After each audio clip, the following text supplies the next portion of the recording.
What's up, guys? It's your boys Wokey back out with another Chris Watts video, and with the anniversary being 7 years tonight into tomorrow, I felt that it was only fitting to not just recap, but look at everything that we know thus far. This video that we're going to be watching is from Secret in the Dark.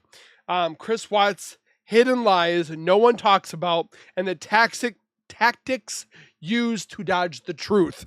And a lot of people have mentioned that it also includes NK, which I highly want to watch because I'm a big person when it comes to finding the truth about NK.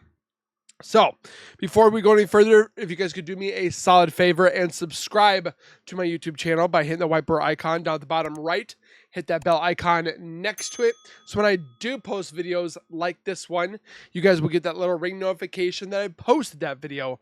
And then you guys can watch, comment, like, and share. And again, I thank you so very much for that love and support that you guys show on my channel every single day. I thank you guys so very much. And then show that same support over at Secret in the Dark. And without further ado, let's get into the video. And then also, I would like you guys to be positive, not negative when it comes to this video for those that are hateful towards Shanann. This is a time of remembrance, a time of a memorial for Shanann, Bella, and Celeste that lost their lives, and so forth. So let's keep that in consideration, please. Have you ever stopped to really think about the lies Chris Watts told and what the actual truth might be? This isn't just about a man who murdered his family. It's about the layers of deception, the shifting stories, and the moments where his words and reality part ways. In this video, we're breaking down a rare 2019 prison interview to look for signs that Chris Watts may have lied about what really happened the morning he murdered his entire family. If you want to see more episodes in this series, show your support by watching, liking, and commenting below. Go give some love. Channel member and help decide who we investigate next. So, without wasting any more time, let's get into it. On February 18th, 2019, inside a Wisconsin prison, Chris sat face to face with three investigators: CBI agent Tammy Lee, FBI Special Agent Graham Coder, and Frederick Police Department lead detective Dave Baumhauer. The murders were already solved in the eyes of the law, but for those in the room, one question remained. What truly happened that morning in the Watts home? This was supposed to be his chance to finally come clean. Instead, it became something else entirely. The chairs scraped softly against the floor. A recorder clicks on. Across the table, FBI agent Graham Coder leans forward, his voice calm but deliberate. "Walk me through it," he says. Again, this channel has a way with words. It's the first invitation for Chris to open up, and within 2 minutes, the conversation drifts not to the murders, not to the truth they're here for, but to vague talk about his marriage and a mention of some distant relative named Cody. It's an odd detour for a man with nothing left to lose. But is Chris... Hold on and say what? Mention of some distant relative named Cody. Truth they're here for, but to vague talk about his marriage and a mention of some distant relative named Cody. It's an odd detour for a man with nothing left to lose. But is Chris avoiding details to protect someone? Maybe Nicholkessinger? Or Yes. is there another reason? The truth is, people lie for all kinds of reasons. And in this interview, every sidestep might be its own clue. We're jumping in about 40 minutes into the interview, right at the point where Chris is talking about what's now infamously known as Nutgate, an argument between him and Shanann after his mother Don't even let me get just started with Nutgate. Oh my gosh. gave their daughter food containing nuts despite her severe allergy. And I wanted them to be able to have that relationship. She was pretty much going, oh, like she tried to kill my daughter by giving her. I was like, I don't think she gave it to her. And that was that her stance? Is that your mom Put something in front of CC? Like to kill her, or No, just didn't care, like didn't pay attention? she thinks that allergies and like this state of the page is like people think, oh, like it's made up like, kind of thing. He'll just have a rash. He'll be fine. I've seen CC, like the first time. Well, I've seen a picture when he had a cashew the first time. It wasn't good. And then she had kiwi the second time, and then the same thing happened. And I know it's real. So you know it's serious, yeah. Yeah, it's not like it wasn't like her throat like closed up, but she broke out in this full body rash that looked really crazy looking. And luckily, like nothing with her throat like happened. But So did that make you angry at your mom for doing that? Yeah, I mean, I just like, Mom, you just gotta, I told her you need to think, you need to like, pay attention. Just because another kid can have something doesn't mean another kid can have something. Because like when we were at that birthday party at Jeremy's that Sunday, they had this cake there. Like Bella wanted it so bad. I'm like, can't give that to her because she can't have it. She was like, okay. And all the other kids were like, they can't have the cake. Like I just kind of took them off and gave them some like one of those frozen pops or something. But it's just like she had to learn that just because one kid can have something, and there's another kid that can't have it for a legitimate reason. Like she could. See, that's what I think is weird too, is if Chris had this planned out, to murder his wife and children, why would he still like take care of them? He was feeding them pizza. Yeah, I mean, it's not like the best thing to give a child is cold pizza, but I mean, some kids love it. I mean, I loved it growing up, but that's besides the point. The point being is Chris was taking care of his kids and he was putting them to bed and getting them washed up. Would you do that knowing you were going to end their existence the following day? That's always been a puzzle for me when I think about it, is why was he taking care of them when technically I don't think that they were going to be murdered, but they unfortunately saw what was happening and then had to be removed, is what I think. But again, it's just all alleged, my opinions and so forth. Could have done it, but that's the kind of talk I had with her when Shannon called me. I think it was maybe like middle of July or something when she told me all this had happened. That's when I called my mom and talked to them for a while, and then they're just like, they just couldn't deal with her anymore. Shannon just kind of like, they like flipped out. My nephew told Bella to go hide behind the curtain because I don't think your mom was going to let you come over here again or something like that. Oh. So it got heated. Oh, it was bad. Really? Yeah, it was like the last straw. I think. Like in the same room or over the phone? No, they were at They were really heated. Yeah, but Cece and Bella and my niece and nephew were there. Okay. How did Shanann find out about the ice cream thing? Because Chanel was there, and I guess they were all sitting one was couch. It was kind of like a U, and my niece went into the kitchen, and she knew where the ice cream was. There. So it's not like your mom gave it to her? Like she got her own? Yeah, she went in the freezer, got it, went out, and stopped beside Cece, and started eating. So, but like it's just a matter of like Cece could go like like that. If you followed this case for any length of time, you'll know it was Chris who first brought up Nutgate. And now he keeps circling back to it, even in moments where it doesn't fit the conversation. Crime of passion. Or is he hiding the involvement of someone else, like Nicholkessinger, as some believe? Or is it something entirely different? I don't know what happened if she just got it on her hand, right? But like I know on like the prick test, on the back, it's like a well. So were they staying there at your parents' house during that time? Yeah, it was. So they would go from from Sandy and Frank's house for like a few days or 5 days, and then go to my mom and dad's house for a couple days, back and forth. So it happened during that time? They were there, yeah. Okay. And so there were so many things that happened, weren't there? There just were little tiny ingredients to this recipe. Yeah, nothing like That's Chris. I mean, it's just so many things just didn't go your way. everything was like somebody was stirring a pot, and it was just That's exactly what it was like. So then, I know I keep bringing it up. Pull him back to the main question. If you've watched one of our earlier videos, you'll remember that the first time they asked him directly about the morning of the murders was roughly 40 minutes into this interview. And from that point on, Chris has been circling around the question without answering it. In fact, he managed to talk his way around it for about 11 straight minutes. A perfect example of how skilled he is at dodging, distracting, and manipulating.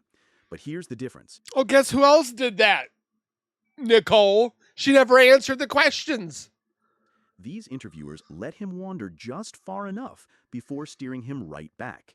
If you want to see an example of an interviewer who falls completely for this tactic, I'll have that linked at the end of this video. Ooh. For now, here's what we can take away. Chris is clearly sensitive about the moment of the murders. The real question is, why? Why? Is he stalling because he's ashamed of what he did, because it was premeditated, or because he wasn't acting alone? it was pretty much just like I had gotten dressed for work, and then like we started talking. Did she come to you? And I was just right there in bed. Oh, Just, okay. yeah. So I was just like, I got my blue shirt on, I'm not and everything. I was ready to go. And Was she asleep, or did you have to wake her up to finish your conversation? Or His blue shirt on, but yet when he left the garage, he was wearing a black shirt. wake her up because like she got home like 2 o'clock, so she pretty much out of it. But I never knew like if you're playing out delays. Someone always told me like she just like sat around with Nicole, and just like talked for a while and then came home or something. Oh, okay. Yeah. And is that because it was just eating at your Yeah, like I knew like something like did something so right with me. Something I know like she knew. I just knew she knew. I just felt like maybe the kids weren't going to be there when I got home that day. Oh, interesting. Now, I don't mean to offend, but I have to ask, is that really the truth? I really felt like they weren't going to be there when I got home that day. Oh. And Like she would take them somewhere? No, Or- I just felt like either maybe I wouldn't go home, maybe they weren't going to be there, or I wouldn't be allowed in, type thing. I think I saw some text messages where Shanann talked about that she would take the kids to another state or something because she wouldn't be able to afford to live in Colorado or something. Did she say that kind of stuff to you, or Yeah. what did she say about that? She said she couldn't afford to live in Colorado on her own, and that I told her like, well, you can try it, which pretty much makes the same amount I do. Yeah. But as she said, she wouldn't want to try, just because Colorado just the price of living there was a lot higher than North Carolina. And just so I'm clear, you thought maybe she in your mind you thought maybe she would take the kids somewhere else or like lock you out of the house or Or just like I wouldn't want to make a scene like trying like out on the door trying to get in or anything like that. But, like, Mhm. I just felt like that was what I did on Sunday. It was kind of like or Saturday night was kind of like the last straw. Kind of like going out with somebody and using an actual bank account card and just like not trying at all. so walk me through it though, because she comes home, she does it to you guys have sex, you fall asleep, then you wake up for work. All I don't believe that. natural, a normal day's work type thing. Yeah. What was it that made you think, I just can't do this anymore? I have to talk to her. Chris rarely slips up, but there's one claim that made the interviewers sit up straight. He says he woke Shanann to start an argument.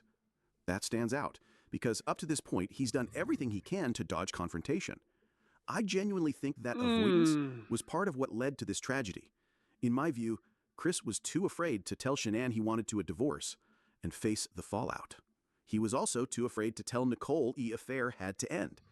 In his warped, empathy-free logic, removing Shanann and the children felt easier than living with years of conflict.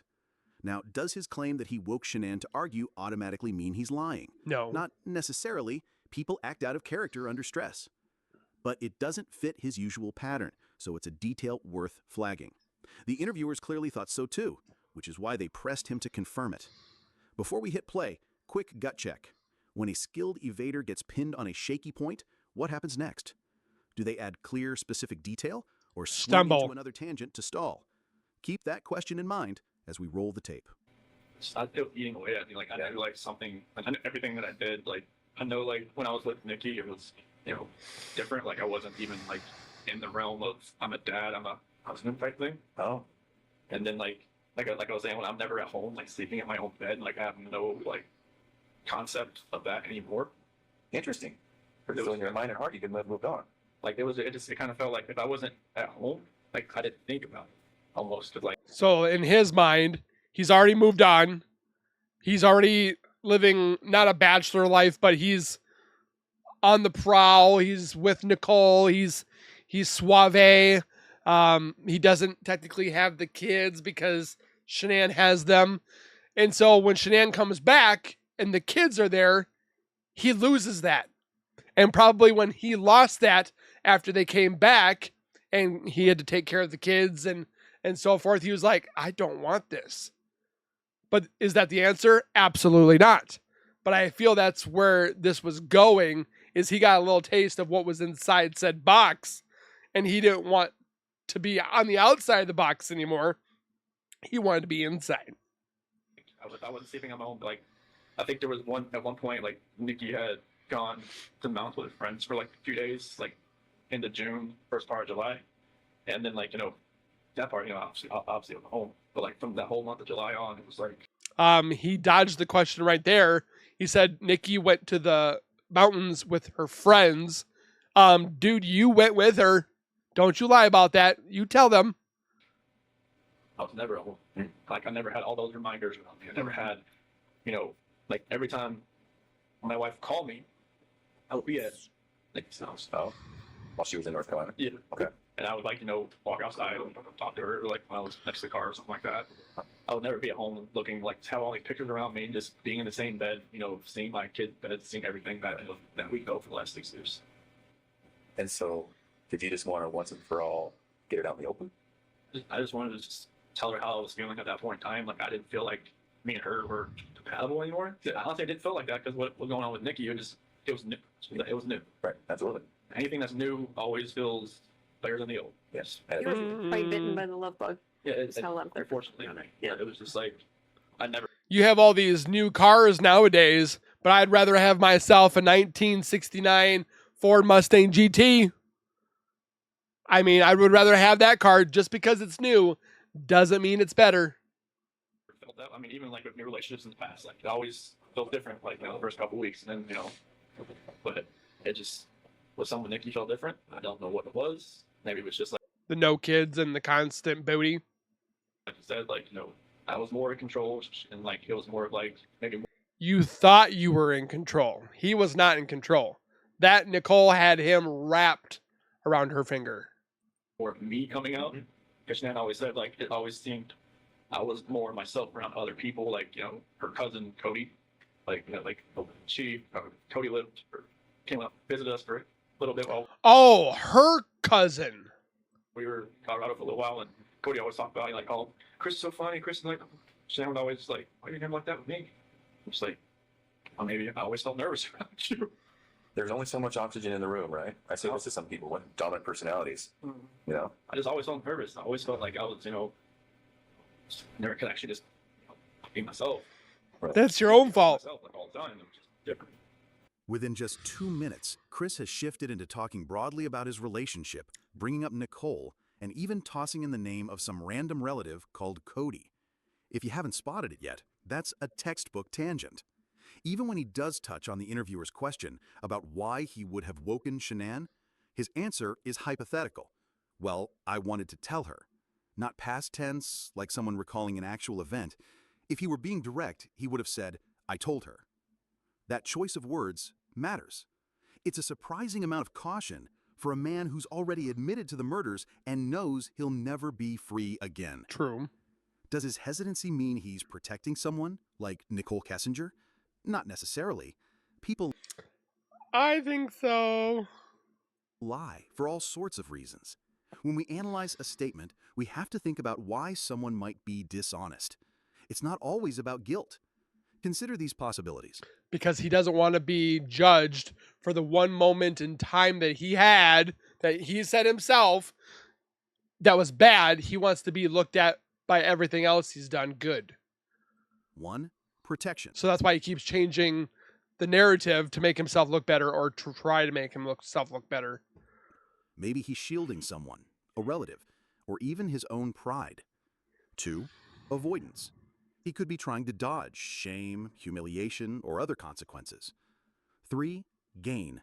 Sometimes lies are told for benefits like attention, sympathy, or even financial advantage. And 4.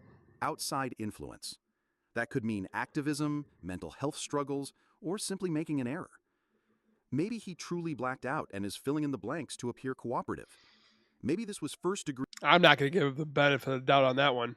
premeditated murder, but he wants it seen as a crime of passion. Or maybe he's protecting Nicholkessinger. There could be dozens of motives. That one. What we do know is this: he's clearly sensitive about that moment. And whenever these very skilled interviewers pull him back to the subject, he gives a tiny piece of information before slipping away again into another tangent. So as we keep listening, try to figure out what might be driving him to be so evasive when it looks like he has nothing left to lose. Or does he? Well, and it seems as though, and again, it's hard to talk about, and you tell me if I'm wrong, but it also seems, is it accurate to say that sexually you were able to say, Nikki, this is what I would like, this is what I'm into, or blah, blah, blah, and maybe not with Shanann? It was the other way. Nicole was wanting to do all these weird things. We've seen the Google searches, and Chris was like, I'm game. That's literally what he said. No, Nikki just wanted. I mean, she wanted what she wanted. She wanted to do it pretty much all the time. I was like, okay, that's. I'm game. Okay. With Shanann, it was like, I'm like, hey. Sometimes it happens, sometimes it didn't. But that wasn't the case as far as now. It was like sexual, but it was mainly. Because you were married, kids come first, and so forth. It makes me so mad every single time I hear this man talk. I was just want myself. Just not think about what I was going to say or plan what I was going to say or not, say something stupid or something. Right. A little bit of freedom. Can I ask you something about that morning that you had sex with Shanann? Did you I don't believe that for a second. Nope. feel at all like maybe you were kind of cheating on Nikki by doing that? I felt strange. I felt like, the first time I was with Nikki, I felt weird. First time, Sure. and then the last time I was with Shannon, I felt totally strange. I was like, I didn't know who I was. I didn't know who I had become. I felt like I had become people I see on TV, and that did not feel right with me. Like I didn't know what had happened to me. So Nikki even asked me like, have you done this before? Have you go straight away? I'm like, I've never even thought about it. It's like, what's different? It's like, I guess it's just you that's different because I just never actually, like I've seen girls smile at me before, never done anything about it. With her, it was just like she had a leash on me. It's called they're being nice. I mean, she took me away. As soon as she walked, I'm like, heck, hell's going on? So, Well, and Tammy brings up a very good point. I wonder if that last time with Shanann having sex had somewhat of a role in you thinking, a trigger. I got to do something. I got to say something. We got to have a talk. Something's got to change. Is that accurate? Yeah, I just felt like it was like maybe like a trigger point or something like you hit the push button on a bomb and it just blows up. Right. Something in my head was just like something was hurt. Just like I had to say something. Okay. So then exactly what did you say and what happened? What's happening here is simple. Chris is drifting off again. I didn't stop to flag this detour right away because I wanted to see if you'd catch it yourself. If Yep. you did, well spotted. If not, no problem. It's probably the last time he manages to pull off a long dodge like this. This is the moment where Coder finally steers him into talking about the morning of the murders. The notes that follow move into specific events. Bella walking into the room, the family being taken to the truck. As you listen, remember this. Even someone with no remorse doesn't always want to invent a lie outright. Once the small talk and side stories are stripped away, there's less room to hide. And that's when you start to see what he's really willing or unwilling to say. So when I woke her up, and it's like, hey, we just gotta talk. And I told her, I don't feel compatible. I don't feel like this is gonna work. I just, I don't want to. Like, can we cancel the trip to Aspen? She had booked the trip that week to go to some like mystery 4-star luxury hotel or something. Just the two of you or the whole family? Just me and her. Okay. And instead, he was in a prison cell with a whole bunch of guys. And she had Amanda there to watch the kids that weekend or something. Okay. And I was just like, can we cancel that? Can we like do something like that? From what I remember, I even said, can we move to Brighton just to get away from like this house? Oh.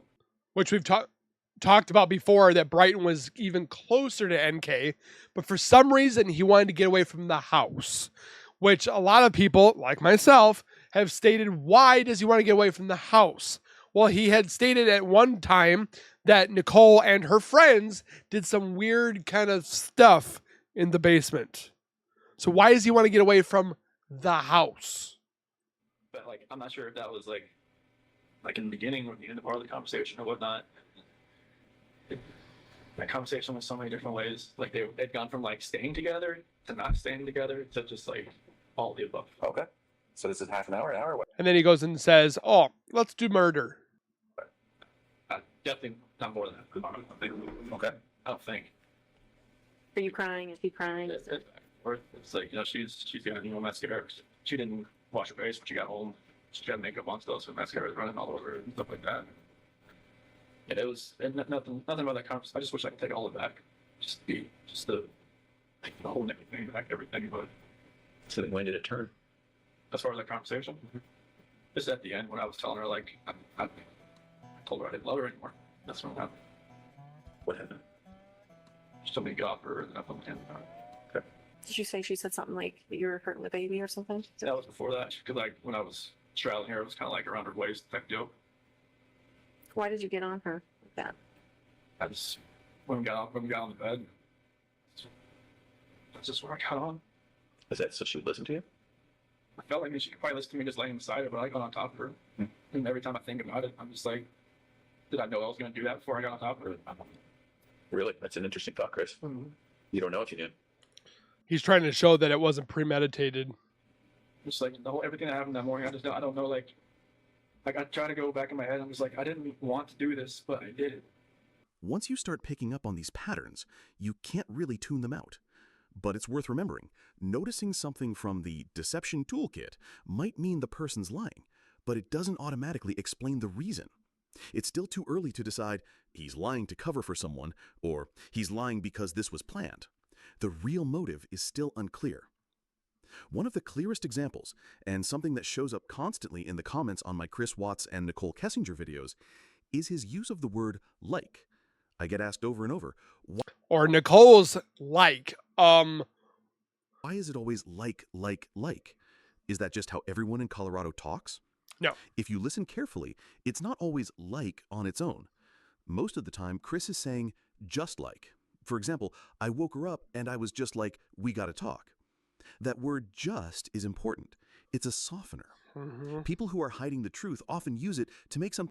And even I knew that the just is a softener. Like it makes it less impactful, like less harder. Like I was just like, I think I'm going to murder. Like it's kind of like that. I don't know how to use it better than that. But like when we were in my, I said like, when I was in my English class in college, we would use certain words to soften. And just was one of them. Like is another. Things sound less serious than it really was. So when he says, I was just like, we gotta talk, it could be a toned down version of something far more intense, maybe closer to, listen, I have to tell you something, right before the violence began. Mm-hmm. So everything just kind of like, Felt like you had to. it just felt like it was, I don't even want to say it felt like I had to. It just felt like there was already something in my mind that was implanted that I was going to do it. And I woke up that morning, that was going to happen, and I had no control of it. You never thought about it before? It was just like, I don't want, like when, like just like in the sentencing hearing that prosecutor said, it takes Like just like that's a lot there, Chris. 2 to 4 minutes, something like that to happen. Like why can't I just let go? I didn't. Oh, I didn't. Because you want it to happen. Feeling like it was in motion and you just couldn't stop it. Yeah, it was just like, I don't even want to know what she saw when she looked back at me, honestly. Did you look at her? Monster. What was she doing? Hiding. Why do you She wasn't hiding. It was in motion and you just couldn't stop it. Yeah, it was just like, I don't even want to know what she saw when she looked back at me, honestly. Did you look at her? What was she doing?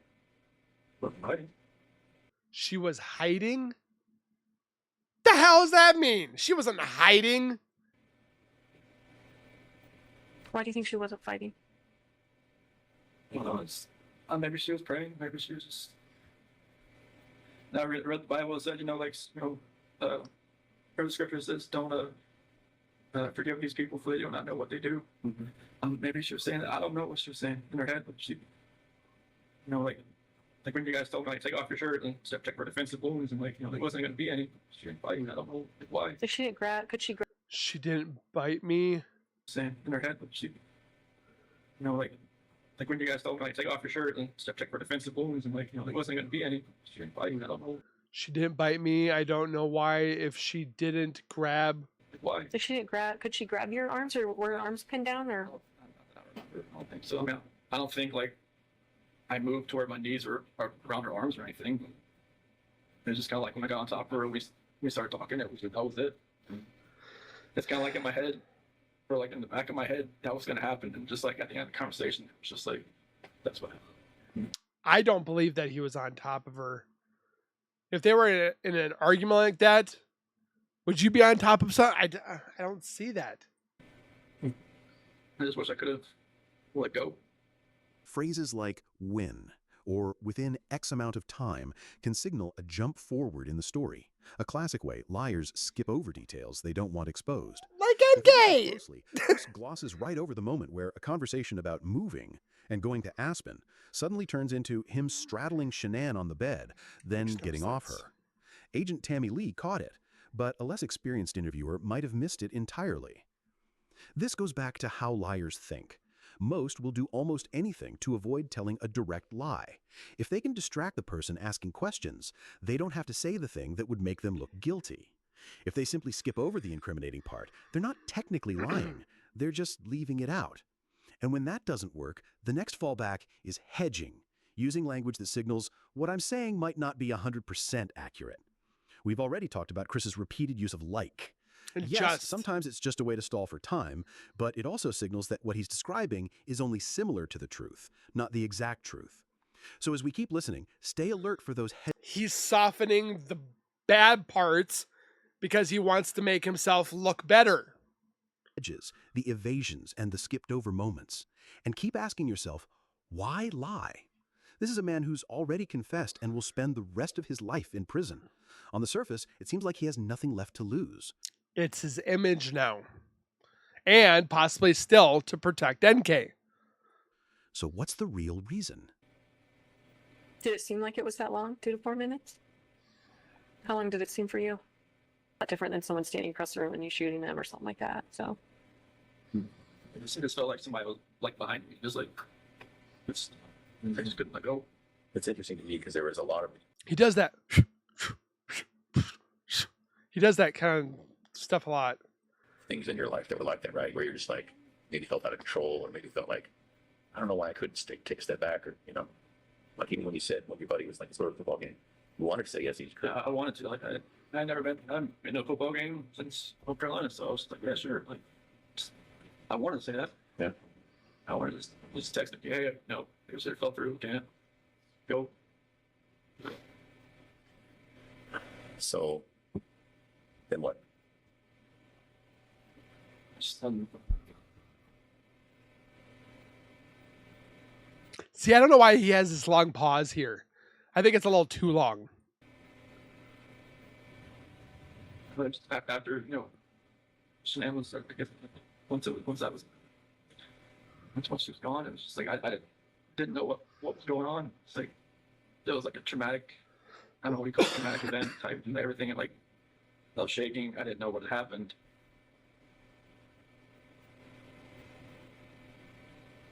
I didn't know what to do. I didn't know what I had done. Yes, you I did. still wasn't in that right state of mind. I don't think like I was in control of what I could think or what I could do at that point in time. Like most people say, like, well, I just called 911. I'm just like, unless you're in that situation, you don't know. We don't know what you would have done. It's easy to play Monday morning quarterback. mm-hmm. I agree with that. Like I said, if somebody shoots somebody, you don't know what they was going through their mind at that point in time. Mm-hmm. You don't know what you'd have done. So what happened next? Well, it came in So what happened, Bill came in? What she said? trial. Why? Did she hear something? Is that what she did? Obviously, I think. Obviously, I think. So you're confirming it, but then you're doubting yourself. What did you tell me? Well, you don't feel good. Then, did that happen with Bella right in that room? Not proper. What happened? She walked in. That's what she's talking about. She was sleeping. Mm-hmm. Did you take her back to her room? But she had in that sheet that you found on site. Okay. And what? Carried her downstairs. Backed my truck up. At that point, were the girls still there? Okay.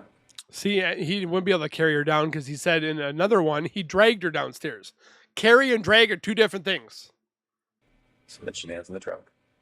Then you went back to the house. We got everybody in the truck. Was Bella first or was Cece first? And the truck. Yeah, I'm sorry. So Shanann was first, and then Bella was next. Was Bella alive when you guys got in the truck? Oh, okay. What happened? I went back up. Okay. And so this, I don't really want to talk about this part, honestly. Those are my kids. It's what they have to talk about every night. I help see us. Okay. And it's at this part right here that I don't believe that his hand was on his kids. I'm not giving him the benefit to get out or to say that he didn't do all this stuff, but I think somebody else was involved at this time. Every time I see pictures of it, I don't know how it's being a dad was the best part of my life. So I took it all away. I think that's the hardest part for us, Chris, is we see those videos, we see that love that you had for your girls. Like, it's obvious to us. Where did it go? And even to us, it's hard for us to understand how a dad who's given piggyback rides and, making snacks and watching princess movies and those kinds of things, how you get to that point, Well, like I said, it was just like something else was controlling me that day. I had no control over what I was like to fight back. Yeah. Like when that prosecutor said it, but better tongue, like repeatedly, I just bang my head up against the wall. So you put Shanann in the truck, and then you put the two girls in the truck? Were they just sitting in their car seats, or I guess they didn't probably have car seats in your truck, did they? So sitting in the back with the like in that bench, So Shanann was back there too? she was on the floor. What did they say about Shanann being on the floor? Mom, you okay? What'd you tell them? She'll be fine.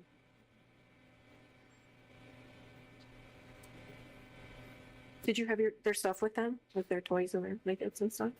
They had something with them that they carried.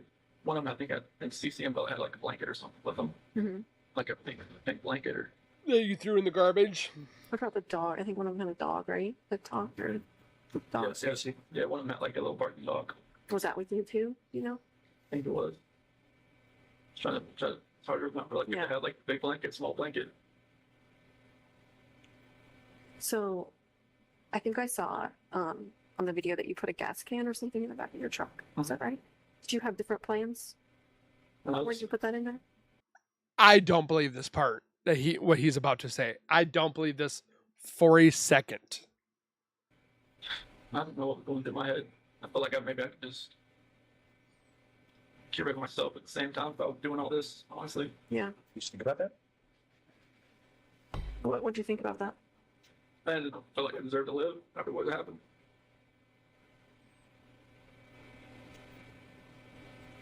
I think it was the explosion Was theory. there any thought to the whole family going away that day, to include you? After everything happened, that's the definite thought. Yeah. See, it's interesting to me.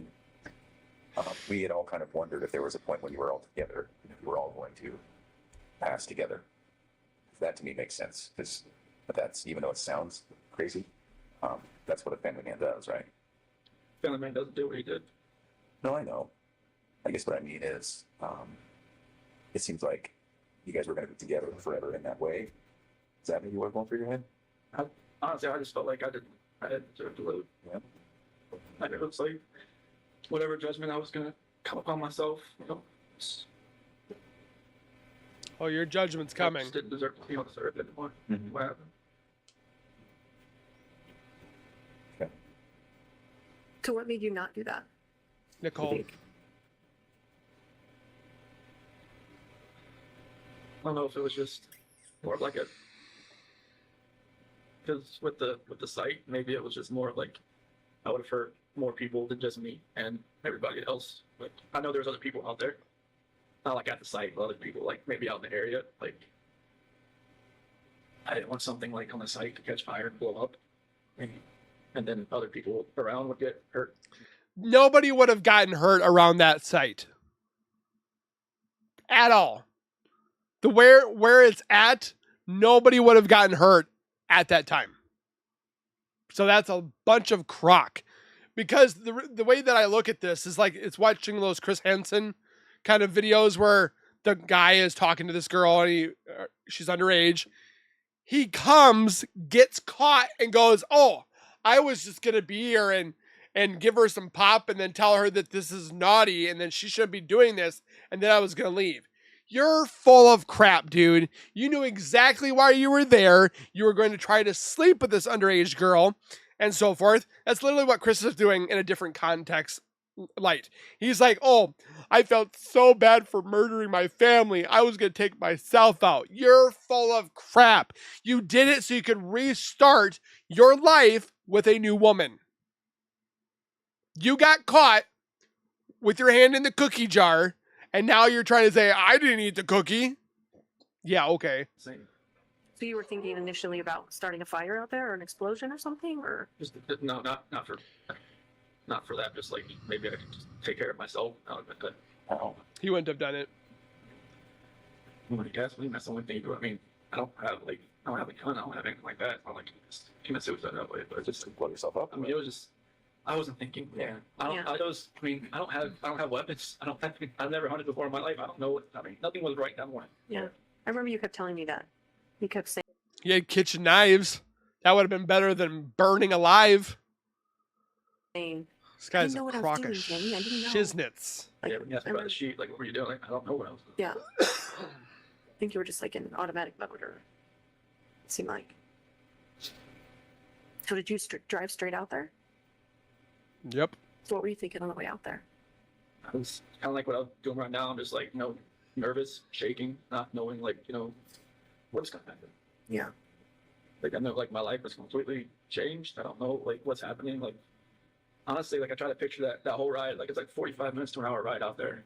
And it's just like, couldn't I have, like, saved my girl's life? Couldn't I have done something? Why did I do it? I don't know. Right. Like, this is my flesh and blood. Why would he have said, I would have saved my girl's life or girls' lives when they were still alive in the back? That's the question that really kind of puzzles me, is why would he say it like they're already gone as past tense rather than that they're here? Does that, you guys think the same way about that, or am I just kind of off? Comment below. This is like what I wanted all my life, was to be a dad, just to have kids, and they love me. They all that. I'm a dad and I love it. Made sense. Right. Like the oil tank, nothing made sense. I'm just saying, what they're doing. Mm-hmm. So what happened when you got out there? I took Shanann out just to a place off to the site, Mm-hmm. and then What were the girls doing when you were doing that? just sent them back to the truck. Sitting in the car or truck. And then what happened after that?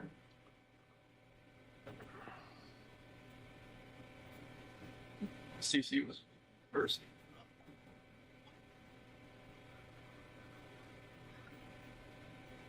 She did have a blanket. She had a blue blanket. I yanked your blanket.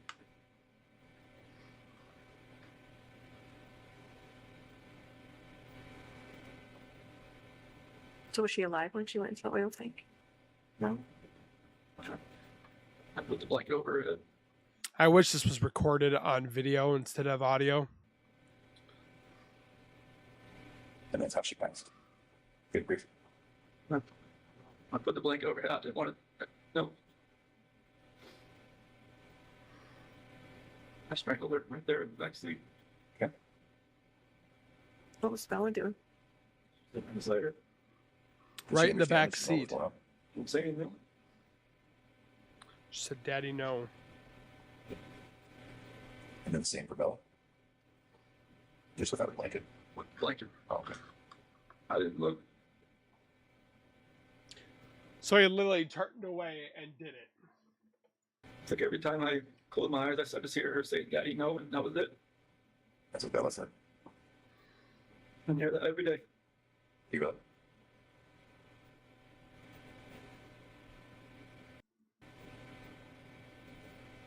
Sorry, man. Sorry doesn't take anything back that I did. No. Is it possible that in your mind you didn't want them to suffer throughout their life? Was this like a mercy thing? I mean, you can No. say that like after the fact, but it was just like, I don't. You didn't feel like that during it? I just didn't feel like it was just like an anger with Shanann, with everything that I was just taking it out on everybody that was in front of me that morning. Yeah.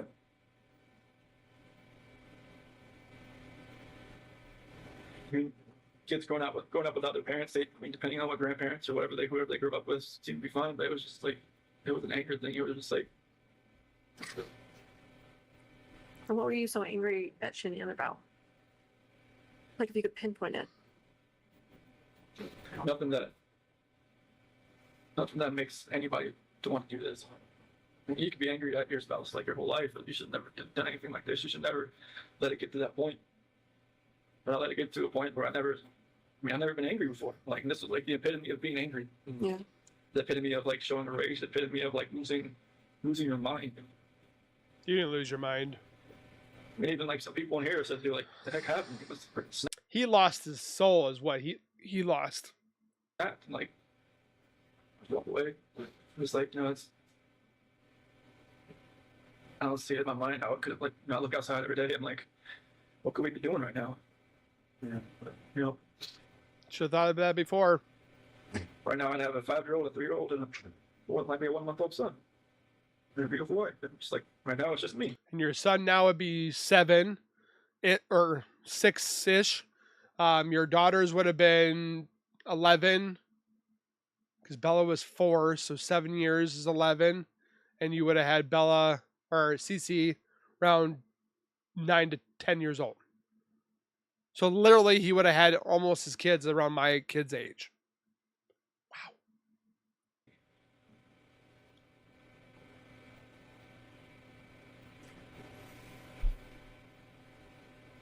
I watched that video of you finding out that Shanann was pregnant.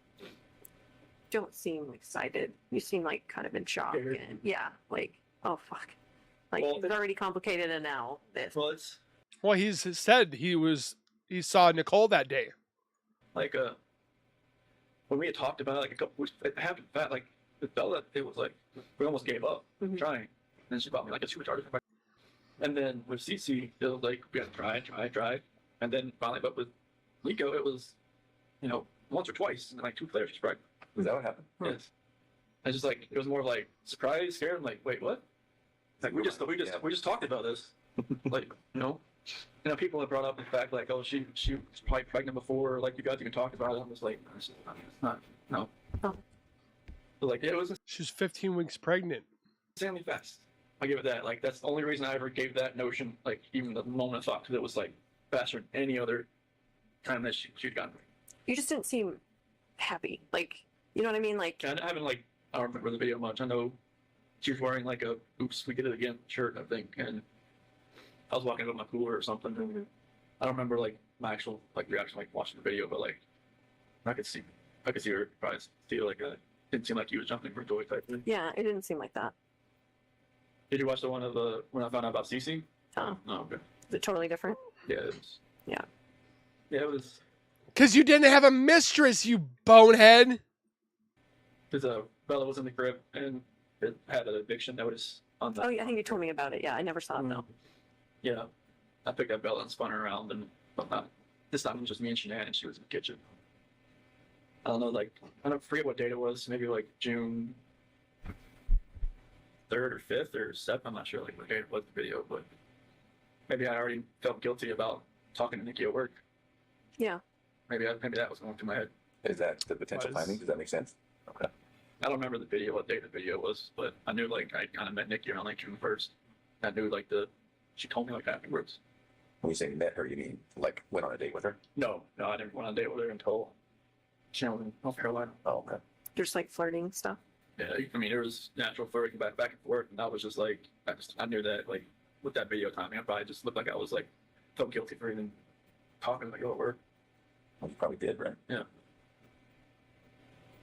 Did you guys fight before, you and Shanann? I know you talked about not really raising your voice and stuff. Was there? Because I want to say, didn't a neighbor talk about them fighting and stuff? Yeah, but that was embellished and exaggerated, and he retracted that. Oh, he ended up doing that. Did you guys ever fight? Did you ever? Was there any domestic violence in your house? Oh, I never. This is strange to us. Even from her to you, I mean, Yeah. she gets mad when she's pregnant and grabs a knife, or smacks you or smacks you around, or nothing. No, she's never nothing. Okay. That's what makes all this even more hard to understand from my standpoint. From yours too. Yeah. Did she ever belittle you at all? Did you ever feel that way, maybe? Was that? Did she ever make you feel like she belittled you, or you felt belittled by her? I mean, there's always points in a marriage where the dominant person takes control of it. Sure. Ha! I was just my whole life I just kind of went He wasn't the dominant person. He was the submissive. with the flow. I never put myself in the center of attention. I didn't want to be. Yeah. I just wanted to be in the back row. Mm-hmm. So I mean, if she did belittle me, I couldn't pick that exact point or time. So you never really felt that way, right? No, I mean, I always knew I was the introvert, and she was she took control of most situations. When people came over, I knew what my role was. Yeah. I watch videos of cooking, or she'd make powder balls, or or protein balls. Yeah. You just don't seem like you want to be in those videos. No. I feel like you were being forced to be in those videos. And correct me if I'm wrong, but Yeah, that's what it seemed like to me. I hated being I mean, I did it for her, because Right. it's for her business and Sure. stuff, but it was, I hated just being out. Yeah. everybody to see. That's why like the whole like, And yet the Shanann haters, Shanann made him do the videos and blah, blah, blah, blah, blah. It's like, what are you talking about? the gender reveal thing. I was just like, I didn't want it to be like some live Facebook video. I'm just like, no. Yeah. But like I never wanted to be out there. But I know I'm like, Well, even when she was, we talked about this a lot, Tammy and I, Dave. Even when it was, you know, I think it was Florida on some Lavelle or Thrive thing, and she's like, "Here we are, and it's all expenses paid." And I was like, I remember looking at you and thinking, like, he is not into this video right now. No, you don't look into any of the videos, I'll be honest with you. I wouldn't be there. Yeah. yeah, I don't. I mean, I remember you talking about, like, she would even post stuff for you. Like, Oh, yeah. you're technically a salesman, too, of Yeah, Lavelle, of yeah. Thrive. Like she put me underneath her. Not like anything like any of my friends or stuff. Like anything I do would help her. Right. So it was just, I would send her pictures. Like I should take a picture with your patch. I'm like, okay, send it to her, and then she'd make a post about it. She was like, I can take more control over like your business and stuff. I'm just like, I don't know what to talk about. Right. Like if I wanted to talk to somebody at the mall or at the pool or somebody about this, I just stumble all over my words and just like they'd be like, okay, bye. But no. Yeah. You're an I'm not adult. so- she's I mean, she could sell everything you're wearing back to you, Right. and you wouldn't even know it. Like, wait, I just paid. Right. I paid $20 for it. But yeah, it's those videos were not me. I did it just to support her. You know, like when she always say, "Oh, Could you tell her no? Could you say, I don't want to be in that video? Or is that an option? probably not an option." I mean, it's like she would have been like, "Oh, why this is to help our family? This is for help this and that." So I couldn't have told her no. I mean, they would just That's part of a marriage. You help your spouse, even though you don't want to. You still do it because you're supporting.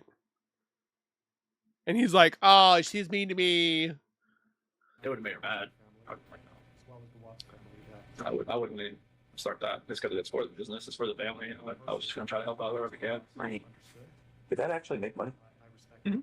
So not only just more sales, but it actually put money in your guys' pocket. And she made probably in that last year probably as much as I did. On commissions, basically. I mean, I know that's a simplified version of it, but Yep. I mean, it's they don't take taxes out on it, so right. so that was like the good thing, and they pay for your car. Mm-hmm. So Did they give you an allowance or something to buy a car? yep, let you Lease it. you're a They don't take taxes, but then you got to pay taxes in. If you make more than $600 to $800, you have to pay taxes. So I don't know how. I don't know why he said they didn't take taxes out. YouTube doesn't, but you still got to pay taxes. certain level, like a 12K or above, they give you a car allowance once a month. And he was about to get How his. they make money, the owners doing that, but they did. Yeah. Unless there's just like an insane markup on the product, which I guess there is. Probably that's it. Not sure how much it costs for them to make it. Did you feel like a different person wearing those patches? Especially like the Duo, the Burn. I mean, it felt. I mean, like the Apple Watches. Like if you look on it, like when it tells you your exercise, it says I was exercising like all day. Because my heart rate was like up Oh. just from those patches. Was it full of caffeine or what? Yeah, so does drinking a Red Bull, but you don't see people going and suing Red Bull. Like, he's just making excuses. They just have something. They had something in them. I mean, the black label ones, the longer black ones, those had caffeine in them, but it never had that effect.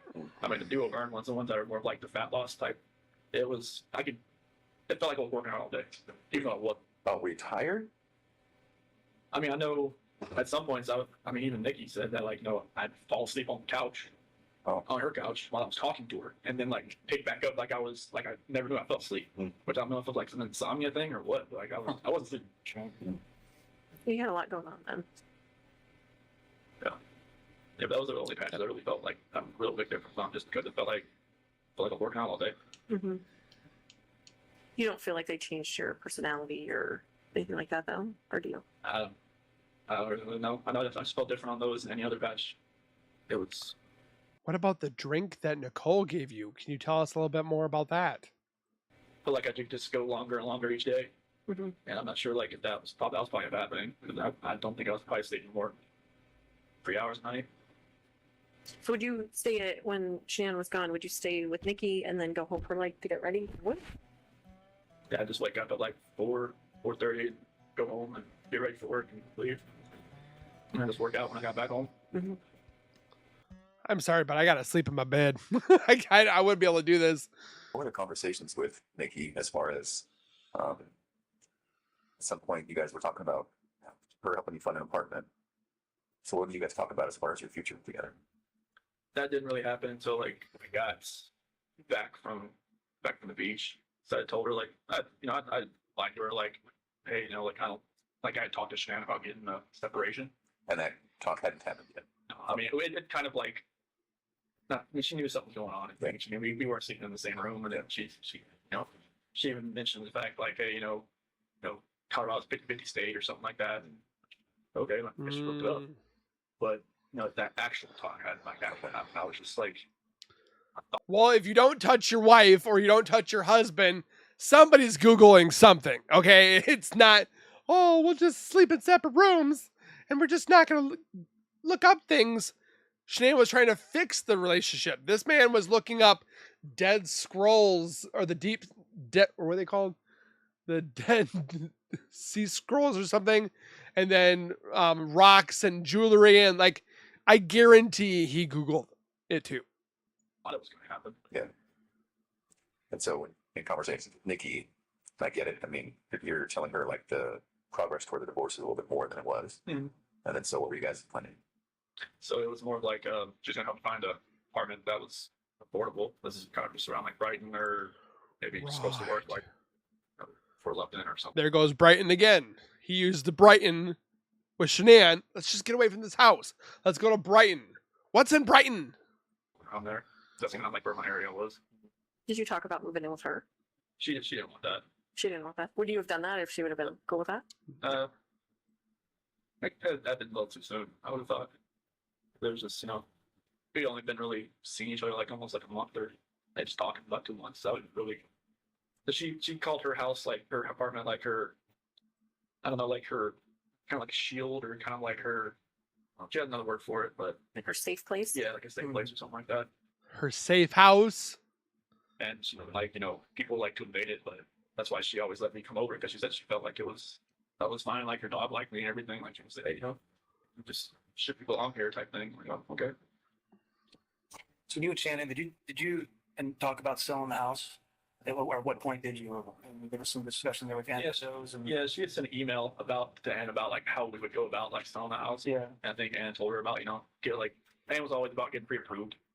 Just like like if you're going to sell your house, get pre-approved for like another house, so it's like much faster. Yeah. So Which she should have tried that to see if things got better. quick transition from one to the other. When did that happen? Remember? I think it was either right before we left. No, that happened been like first week of August, somewhere around there. I think she might have contacted her. So the plan was maybe to buy a house. I think you told me in Brighton. Think about buying a house in Brighton. Yeah, just like she liked that Adams 12 wing school system or something. Yeah. So Okay. I think that's what Brighton is at. Yeah. But still closer to NK. And farther from work. What were you thinking about when you called the school that day, on Monday? I was freaking out. I didn't know, Duh, that's what he was thinking about. like I was thinking in my head, like what I just done, and I didn't know, like it was stupid to do anything. I mean, I could to have told call you that. school, to call Ann, to call anybody. I mean, they were right to be, suspicious about anything. Look, 'cause I knew I probably sounded eccentric on the phone and out of sorts, and just, I don't even know what they were thinking. They heard me. I think they thought I was weird, but I don't know how you would not sound weird, like you said. So So are you 100% sure the girls were still around and alive when you drove out? Okay. So that's completely accurate. There's nothing else. Again, we can't really confirm that because the man's a liar. So About that. They got in the truck. where did the blanket go? It's probably in the trash can or something. I think. Trash? It wasn't it was still in my truck. Okay. We thought we saw some GPS where you had stopped by near a construction roll-off dumpster. Is that true, or? I think that's like I dumped my clothes in there. So that would have been on the way back to the house. he changed. In my neighborhood. Yeah. When Officer Kunab was there. Okay. Was it one of those red construction dumpsters? More than likely. Did you pack new clothes? How did that work? I already have some in there because, like, He said he always had a couple pairs of extra clothes in his truck. in case we have like a spill or something, Oh. if you ever get crude oil on you know. Yeah, I have like 2 pairs of boots, all kinds of different stuff in there, just because like just one time I had to clean up a spill and I had defrost on, and I had like a headache for like 2 weeks because like the crude oil that comes with that. So I always have something in there. So where did you keep them after you took them off? Like, did you just change out there into your new other? So like I dump my clothes in that dumpster. But that wasn't that on the way back when you were coming. Like you'd already worked the whole day. Yeah. Right? I'd work like till like 11 or so. Yeah. So that was back when Nicole Atkinson. Yeah, when she was Yeah, when she at my house, hit the doorbell. That's what I do. Someone at the house. Right. Did you think right then, like, oh fuck, like here we go, or what were you thinking? I didn't know why she was there. I was like, I didn't know, like maybe she had an appointment or something with Shanann. I didn't know. What did you think like that day? Like what you were gonna say? Like what was your plan? Were you just gonna go home and be like, report to the police that your family's gone, or? Once I had no idea what was going to happen. Like after everything, I mean, I don't even know how I was even acting even normal to people that was around. Because when like Troy and Cody and Chad and Melissa and all them, like, you know, when they showed up on the site, I don't even know how I was even being somewhat even hearing what I was saying. But apparently they understood me. Because you're evil. So I didn't know. That's what was why. gonna happen. Like I said, this wasn't like something like some Criminal Minds type. Like well thought out. Yeah, it wasn't nothing like that. This man thinks he watched Criminal Minds and thought he was going to get away with this. What an idiot. Minute by minute at that point. I had no idea what was going on. So once the girls were gone, was it also just a minute by minute thing as far as the oil tanks? Yeah, I didn't know what to do. I mean, I just thinking about an oil tank just makes me want to throw up. And was that just because it was in front of you and there it was and just presented itself? It wasn't a plan beforehand? Okay. Was there any reason why the separate ones? No, it's just like you said, it was like just going up the stairs, and it didn't. No, like what Frank said is like I was trying to separate everybody. That's not. No. No, I didn't want to separate anybody. What was the reason? I can't even tell you. It was like I said, like something else was in control of what I was doing, and it was like I was doing something I never thought I would ever do in my life. Did you think there would be less chance of someone finding them if they were in separate tanks, or? Something will. No, I didn't.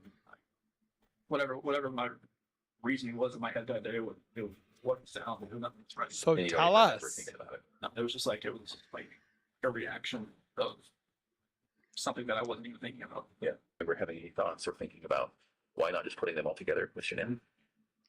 Honestly, it was happening so fast. I had no time to really have a thought. That was my own. Okay. That wasn't like.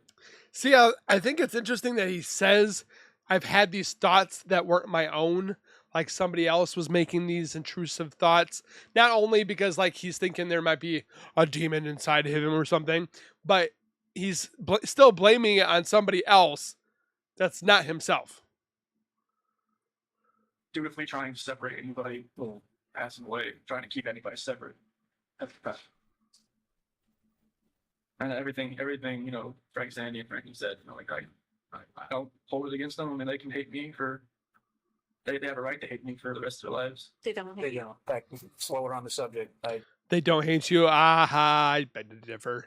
I speak with them weekly, and I told them that we were going to come here, and then hopefully would speak with us. And they told me to tell you, understandably, they're devastated, but they actually said that they love you. They still love you, and Sandy explained it. You know, he's our son-in-law for 8 years. I can't just turn that off. So they don't hate you. They don't. That's amazing to hear that. Yeah. Well, and I can tell you, Sandy was the one that was most resistant to penalties in this case. And she said that. She told me that from the very beginning. That she didn't want that. It's God's decision. It's not her decision. And then she told me that even then. So it's not just a one-time thing that she has said it to me. It's been over the whole course of the event. So that's probably one of the most honest things someone's ever told me. You know, so it's pretty amazing. You know, faith is. But I was going to say, Sandy, her faith is strong, and you have to forgive in order to be forgiven. from the Lord and so forth. And so I think Sandy's faith is very strong. So that's why she said the things she said. She obviously didn't believe her, so am I. I get it, so I understand it. That's amazing. Did you hear that? Yeah. Good people. I would have figured they would have hated me for. They don't. I mean, yeah, anybody would think that. I certainly would have, but I have to admit, I was surprised, really taken back by that. But they certainly don't. See, I've never heard this part. They said they want to know details because they need closure, and that's really all they want, and they want to keep it private. Why does this keep happening? What the? No. There we go. Well, absolutely. We'll talk to them about what you told us, and just so they can put it past them because they're having a hard time dealing with it and trying to get past it all. And I think that may help just to know. Closures, I mean, my parents still think, like I told them I pled guilty for a reason, Right. and like I told it to them, and they had that video phone thing in Colorado the day before. Like I pled guilty, for a reason. Like I didn't just, I knew other people were watching. I didn't just go in and just say anything. Like they seemed to take it and okay. What And made you do that, Chris? That phrase, he was doing it to please others. What made you plead guilty? I didn't want anybody else to. I didn't want them to go through this for 2 or 4 years. I didn't want my attorneys to lie for me for 4 years. Like they would have done anything I told them to do. Sure. That's what they're. I don't see how they can do that. Yeah, because they were going to get paid. That's why they were doing it. Like that's what attorneys do. Like they take their defendant and they say like, what happened? Okay, we'll go with that story. Like I told them everything I just told you guys, and it's just like. Did you? They just saying they got together. Like, well, if they ever offered a plea deal, would you ever want it? Like, just plead guilty to them. Like, yeah, I mean, if we can end this, end it. Like, I was like in September. I told them that. Really? Yeah, but it was way too early, and prosecution was still doing their investigation. But you pled guilty like right away, dude. Like, what was he trying to say? He's like, well, instead, I'm the one that took the guilty plea. He pled guilty right away. So for him to sit there and say, oh, in September is when this case was signed, sealed, delivered in 2 to 3 days. Still grabbing evidence and all kinds of stuff, and that wasn't even on the table. So I think it was like around Halloween. I think that's when that prosecution went to Frank and Sandy and Frankie's house, and it's talking like, if we can end this, would you be open to that? And that's when like the whole death penalty and everything, all that conversation happened. And I guess they were surprised that it would just be over. Yeah. And I wonder if Chris was like, I don't want to die. We were all in shock. I'm not gonna lie. yeah, that was like, It's like we were going 100 miles an hour, and then we just hit a brick wall. Like that's what it felt like for all of us. So I mean, obviously you had more time to yeah, I mean, contemplate it than yeah, us. I told John and Kate and Sophia and everybody, Amy, hey, if we can just stop this, and like, I know it's lawyers. everybody's telling me to fight this. There's no like, there's like, they're about saying there's like not enough evidence to such and this and that. And I'm just like, no, I'm just like, this needs to end. Like, I don't want people to because for Frank and everybody to have to fly back to Colorado every single time and get reminded of this. Like, I'm sure it's never going to go away. Again, he's trying to make himself look like he's a good person.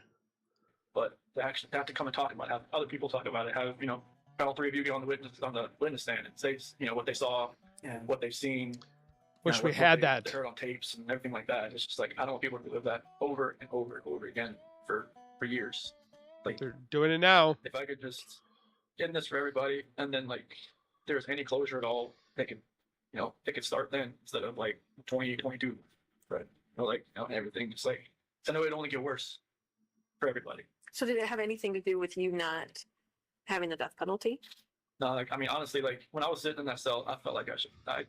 I mean, I was listening to everybody telling me like, hey, if you do this and this, you can hang yourself in that cell. You could do this and that. They were like telling you. If that were the case, he would have done it. But again, self-deletion is an absolute no-no. You don't do it. There's always somebody to talk to and so forth like that. So don't anybody ever think that. So Oki's always here for you guys too. stuff. Yeah, they could drown yourself in the toilet if you want to fill your toilet bowl up or something like that. It was fun. They've been there a bunch of times, and like I was at one point I was listening to them. Mhm. And I was like, You got nothing You know, else to do. I just felt like maybe there's a different purpose for me somewhere. Maybe it's here.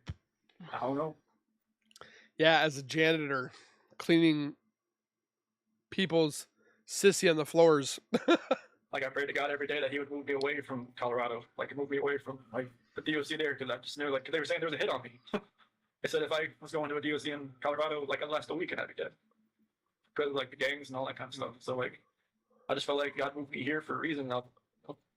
Hopefully I can help people that way. But like I didn't want my family, I didn't want Shanann's family, all of our friends, like having to go through that, because after a while I knew it was like this stuff was everywhere, and I knew like all her Thrive friends, everybody that was just like they were just broke just with that hole in their heart just a little bit bigger every time. I didn't want that, so I knew it would have gotten worse. I didn't want it to get any worse than it already was. Did you ever think about, well, it could be very believable what I told him. It could be very believable that Shanann did, end the girls.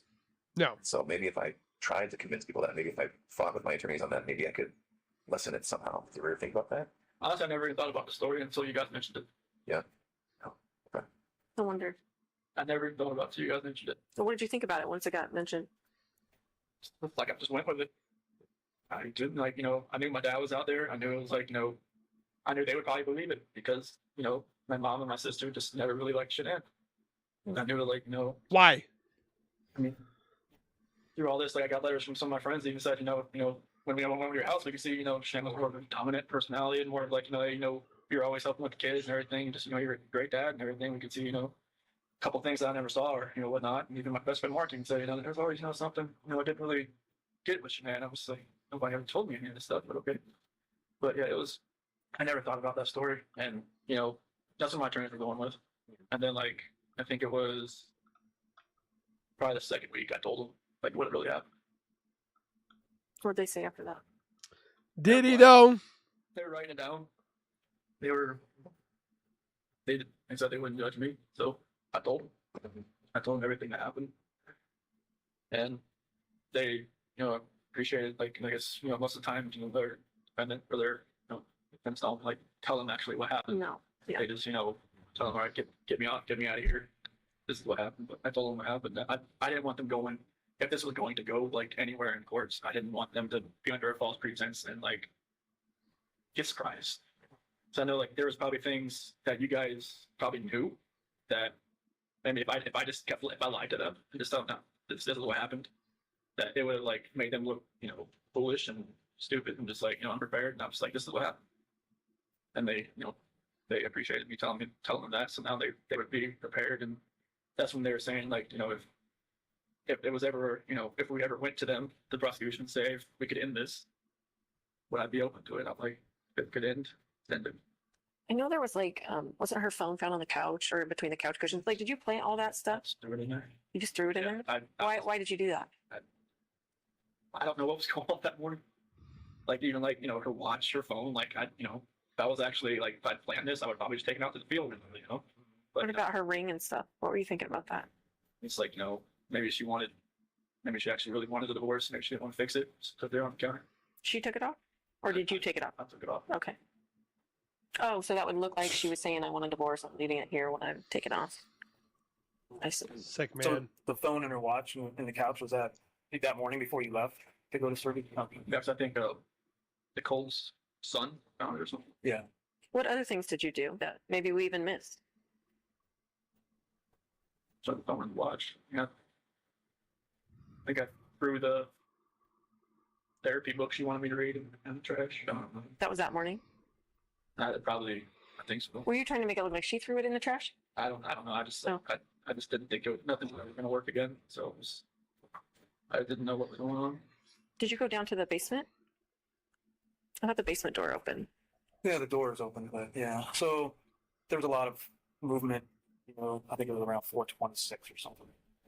From the garage door opening, the basement door opening, and then of course the living room sensors and all. Do you remember what you were doing all during that time? You had a lot of steps. I'll just say that. So like the basement, I'm not sure. I mean, the only thing I really have down there is my workout, the bench press. Do you remember going down there for anything or opening that door for anything? Did you think about, well, maybe I'll take her out that way, or is it a walkout basement? No. It wasn't at your house. Okay. No, it's like a garden level basement. Okay. But no, not really. What's that? I don't think it worked out that morning. It's like, were you packing your lunch in the kitchen? Like, did you have to do all that normal stuff? Okay. See, he wasn't answering the question. I packed lunch and everything. Did all that, but I don't remember about the basement. Unless I just worked out that morning, I just don't remember. I don't think it did. So one of the more Unless there was a trash bag down there at that time. Yeah, you got trash bags from there. Maybe there wasn't even a garage, and I went down and got one. Do you normally carry a roll of trash bags in your truck? No. So there was a hole in the truck. Yeah. I mean, maybe I just grabbed it and brought it with me then. That would have been kept in the basement, maybe, or in the garage. I'm sorry, what were you saying, Graham? one of the more kind of poignant or tender moments in all of this was seeing with your dad when he came in. What was it like when you picked him up at the airport? It was very strange. It was kind of like I almost knew this was probably the last time I'd ever see him on the outside. In my head, I knew that. Yeah. What'd you guys talk about? Honestly, like he just wanted to talk about sports. He just like, he's always kind of like, distance himself from like a problem type thing. Like, when, like if there's ever an issue or anything like that, he always want to talk about, like, just bring up, like when I was trying to get him to quit smoking, like all the time. Like that's after like I graduated high school and whatnot. He would. Are you talking about cigarettes? Yeah. Okay. And he would always like just change stuff. Like, oh, you know what happened in the race, football or something. I mean, he just never wanted, like, he said, okay, yeah, I'll get to it, and he was boom, something else. And I just kind of felt like it was kind of like that, like he asked like a few questions, like, do you know where they're at, and you think you know where they're at, or anything like that. I just don't know. And then like start talking about sports and just like normal things. Just kind of, I'm not sure if he maybe knew anything. Maybe he kind of figured out something maybe happened. Just wanted to talk to me. That's son. Is it possible he saw that you were in a stressful situation and wanted to do what he always did? Yeah. Make things comfortable. I think that was a good way to put it. I bet you picked up a lot of that. Yeah, because stressful situations, like I mean, the gray hair didn't show it, but like I try not to be stressed. But it's like I worked on cars. There's a lot of stress because it's always it's on commission. You get paid what you do, not by showing up. So with Andarko was a little less stressful. I got paid just to be there. Was your dad's marriage like yours and Shanann's marriage, as far as like your dad was the more passive one and your mom was the more Mom was always the more aggressive one. Was she like Shanann in a way? I mean, were you attracted to Shanann because she was kind of like how your mom and dad's relationship was, or? It was like, it almost mirrored like her mom and dad's relationship, honestly, because her dad's like my dad. Because they're both like kind of calm, cool. Like, I could see that, yeah. Mom's very. Sandy rules that roost. Oh yeah, yeah, very. And it's just like I kind of related it to that because like her mom always said like she always told Shanann that she would marry somebody else kind of like her dad. And I felt like I was kind of like her dad. I mean, I wasn't like I couldn't build a lot of things he could, but our personalities were kind of like I was always I think he really liked me the first time he met me because like I was helping Shanann with this. She had got this car from the dealership that she worked at, and she was driving around and felt like the wheels might fall off. And we pulled over where her dad was, and I was like, I got her jacked it up, and I was like, trying to fix everything. He's saying like any other guy she'd ever dated would have just like stood by and watched me do it. And so like that's when he really like kind of like me. Good to you. It's like I was always wanting to help people, not to hurt anybody. Well, and you helped her all through her lupus, and you're at the colonoscopy, and you're jacking up the car. Yeah, I mean, anytime she had an issue with like car at the Dirty South Customs, like I would just go out to work, see what I could do with it. I would just do whatever I could to help. Yeah. Well, and I think one of the reasons Frank and Sandy work so well is because Frank let Sandy be Sandy. Yeah. And they probably both saw in you that you let Shanann be Shanann. Yeah, I just like I didn't try to change her. Right. Like I just let her be who she is. Yeah. She's like she's gung ho. She's she knows what she wants. She's gonna go get it. Yeah. And I didn't say, hey, you can't do that. And that's what her first husband. Yeah. She controlled everything. He tried to be Sandy. It didn't work. And she turned into almost like me. She was like, she just kind of like laid back and just kind of like let him do what he was doing. And I think she learned after that she can just be herself. And with me, she could definitely be herself. Yeah. So that's how it worked. So do you think your dad had any inkling? Because I'm trying to remember the timing. He showed up when you were still walking around. You weren't in any trouble yet. Ronnie came in. Yeah, I had met with you the night before, Mhm. for like 3 or 4 hours, and then I was at Nick and Amanda's house. Yeah. We met there, and that's when I went to go pick him up. Okay. And you picked him up. It was early that morning, right? He was like 10:30, I think, when his flight came in. Okay. And then so from there, you guys probably drove home and then to the police station. Yep. And the talks there were no type of confession from you. Okay. No, it was like, he was just gonna wait. I told him like, it was like that barbecue joint down the street. Like, it's good. And just, he told me he never left. He didn't. I wasn't lying. Yeah. He was faithful. He was. Yeah, I mean, I don't know how he lasted that long without food. We ended up giving him food. Yeah, Oh, okay. He was great. And the reason I ask is because when I look back and watch the video, now knowing what I know after talking to you today, I can see how genuine he was. But I just didn't know if you guys had come up with some sort of plan. Okay. No, we never even talked. I know about that. If I had told him anything, he would have probably just told me to tell him right away. I think you're right. Like, he would have still loved me either way, but he would have told me, you need to tell him, Yeah. like, right now. Yeah. Like, you don't need, I mean, I didn't think I was going to be there for 14 or however long it was, like 10 hours or something. You were there a long time. Yeah, but he would have told me just to tell you. Did you know walking in there that you were going to tell us? Or did you think, I knew there was a reason you got me back in. I know, well, for the, Yeah, for the lie detector test. what did you think about the polygraph? that was horrible. Why did you say I that? don't know how you do that. Why do you say that? Because Tammy's a torturer. I'm not. I was like, Tell me. You answered, you asked me questions for like 3 or 4 hours beforehand, and then you did the polygraph and on somebody's brain to where like, Too like, much or what? Jello, and it's just like I know it's you guys have a job, you have a plan, and that's what you executed it. So she's thorough, right? There's just no way to get out of there without the truth. No, I mean I kind of knew like because right when you asked me about like Saturday night, when I told you about the walking, I was like, man, she was like going through her head. Well, we did know, we found out about Nikki right before the polygraph. I figured that out after with meeting with John and everybody that Yeah. she had met with. Then why did we ask the questions about Nicole? So they knew about Nicole. That confirms it right there. I made a video stating if they had heard about Nicole before or after the polygraph. They knew. So why did they make any questions about Nicole? Did you have help? Was there somebody else there? Did Nicole help you? Oh my gosh. Somebody from the CBI, like on the 14th or the 15th, I was just like, they were talking. Oh, okay. So you already knew. So, but I mean, I didn't know how extensive it was, but yes, we knew. yeah, I mean, walking in there that day, just walking into that room, I knew I wasn't walking out.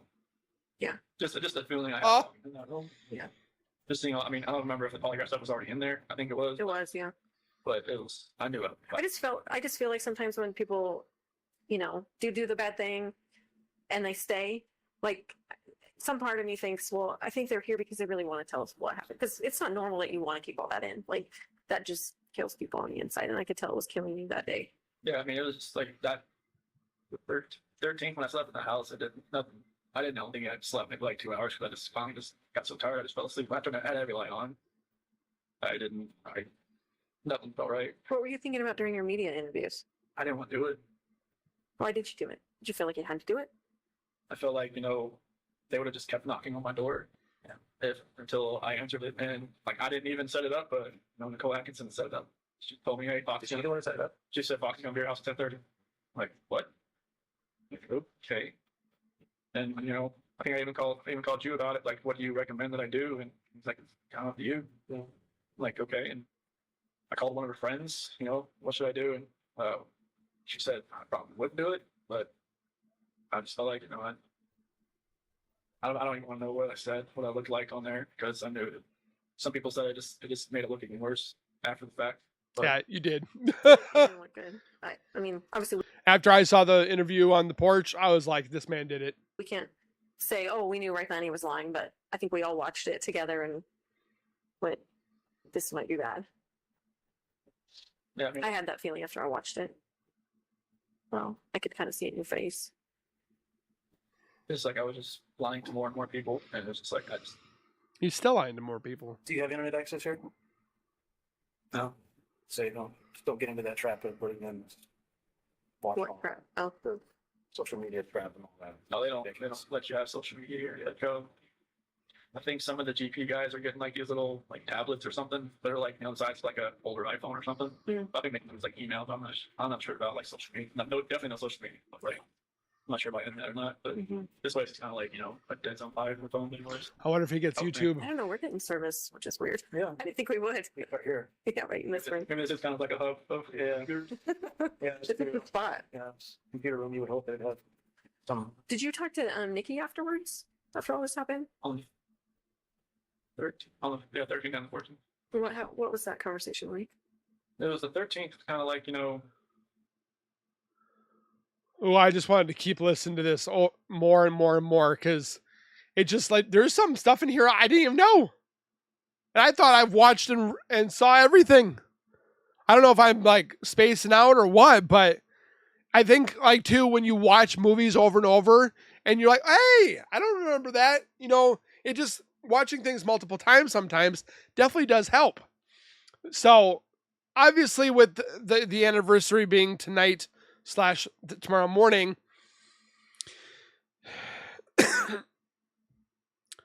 the way that I wish things would happen right now, because I can't say I'm sick of talking about this case, but it's to the point where I want to find that next big good clue. And watching and looking at a lot of this stuff, definitely, I mean, I can react all day, but I don't want to react to continuously the same thing over and over and over. But that's why there's a couple of channels that have brought to my attention some other new stuff that hasn't been talked about. And the reason why is because there's smaller channels, and I would love to help their theories and their opinions and so forth like that come about and so forth, which that one woman I did 2 days ago, hers was really good. It's in the description down below. But let me know your guys' thoughts. Please keep them memorial kind of version where we're remembering how they were, just being overall positive, and just rest in peace for Shanann, Bella, Celeste, and Nico. I 100% wouldn't doubt that they are in the better place and away from Chris Watts, the monster. There's also things in here that I don't agree with on like what the law enforcement had said or what Chris Watts said. And that's why I want to know what you guys think at home. So again, thank you guys for being here. Please take care. Be safe. As always, keep nerding on, and we will see you guys in the next video.